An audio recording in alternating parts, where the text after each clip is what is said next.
அவங்க கிடைக்கும் அப்படிங்கிறது இது பெருமைக்காக சொல்லலை. அப்படிப்பட்ட மேடைகள் கிடைச்சிருக்கு. நல்லவர்கள் தொடர்பு இங்கே வந்து நிறைய கிடைச்சிருக்குது. அந்த வகையில் இங்கே மேடையில் உள்ள எல்லாருக்கும் பார்த்தீங்கன்னா இந்த மரத்துக்காக தான் எனக்கு தொடருது. ஏன்னா இந்த மரத்துக்கு வந்ததுக்குன்னா எனக்கு திருப்புமுனை, அந்த திருப்புமுனை தான் இப்படி ஒரு பெரிய வாய்ப்பை கொடுத்துருக்குது. இதை ஏன் இந்த இடத்துல சொல்கிறோம் அப்படின்னா, இவங்க எல்லாருமே இங்கே கூப்பிட்டுருக்கோம் அப்படின்னா ஒவ்வொருத்தரும் அவங்க துறையில் பெரியவங்க. நம்மளால நேரடியாக அவங்களாம் இப்படி டிஸ்டன்ஸில் பார்த்து பெரியவர்கள். அதாவது ரொசாரியோ சார் வந்து நான் ஒவ்வொரு மேடையிலையும் சொல்கிறேன். காரணம் என்னென்னா, எவ்வளோ பேர் வந்துட்டு சேவை செய்கிறாங்க. யாரையும் நம்ம குறை சொல்றதுக்கு இல்லை.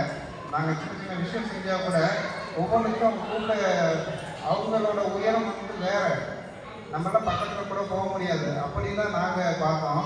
ஆனால் அவங்க தேடி வந்து ஒரு விஷயம் செஞ்சு கொடுக்குறாங்க. பெருமைக்கோ மேடிக்காகவோ சொல்லலை.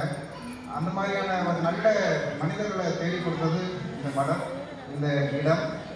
இன்னும் சொல்ல போனால் அதோட விதத்தில் நீங்கள் எல்லாருமே வந்துட்டு உங்கள்கிட்ட ஒரு வேண்டுகோள் என்னென்னா, பக்கத்தில் கோயில் இருக்குது, அங்கேயும் போங்க. அந்த பசங்களுக்கு பாருங்க, இந்த பகுதியில் வந்துட்டு அதோட விதத்தில் வேறு எங்கேயும் இந்த அளவுக்கு ஒரு சக்தி வாய்ந்த சுவாமி தனி கோயில் கிடையாது.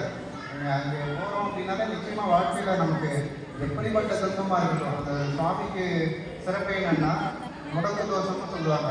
அதாவது சில ப்ராப்ளம் எதுனாலே தெரியாது. அப்படிப்பட்ட அந்த முடக்கு தோஷத்தை நிவர்த்தி பண்ணக்கூடிய அந்த அருள் புரியக்கூடிய அந்த சுவாமிகள் இருக்கக்கூடிய அந்த தனி கோயில் அது எல்லாருமே பெரியவங்க சின்னவங்க எல்லாருமே போயிட்டு வாங்க அவசியம்.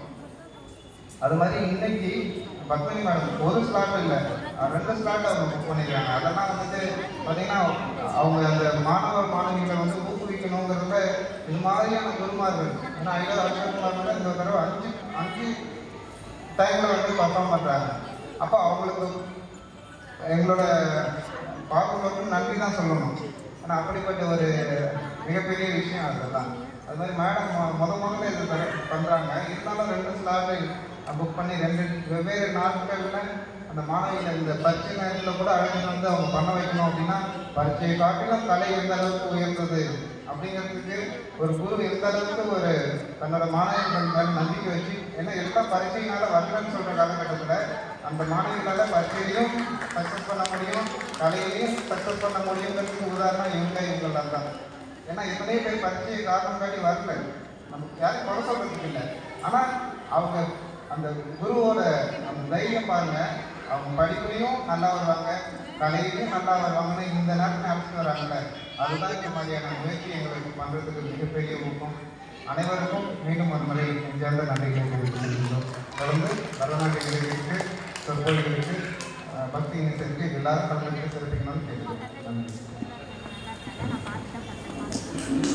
அனைவருக்கும் மாலை வணக்கம். இந்த ஒரு அற்புதமான நிகழ்ச்சியிலே கலந்து கொள்வதற்கு எங்களுக்கு வாய்ப்பு கொடுத்ததற்கு மிக நன்றி. இந்த குழந்தைகள்லாம் பார்க்கும்போது ரொம்ப சந்தோஷமாக இருக்குது. அருமையாக மேக்கப்லாம் போட்டு அட்டகாசமாக கலை நிகழ்ச்சியெல்லாம் பண்ணுறாங்க. அவங்களுக்கு வாழ்த்துக்களும் பாராட்டணும். அதே மாதிரி இவங்க உருவாக்கிய குருவார்களுக்கு வாழ்த்துக்களும் பாராட்டணும். அவங்களுக்கு எல்லாத்தையும் பண்ணி கொடுக்குற பெற்றோர்களுக்கு வாழ்த்துக்களும் பாராட்டணும். நன்றி, வணக்கம்.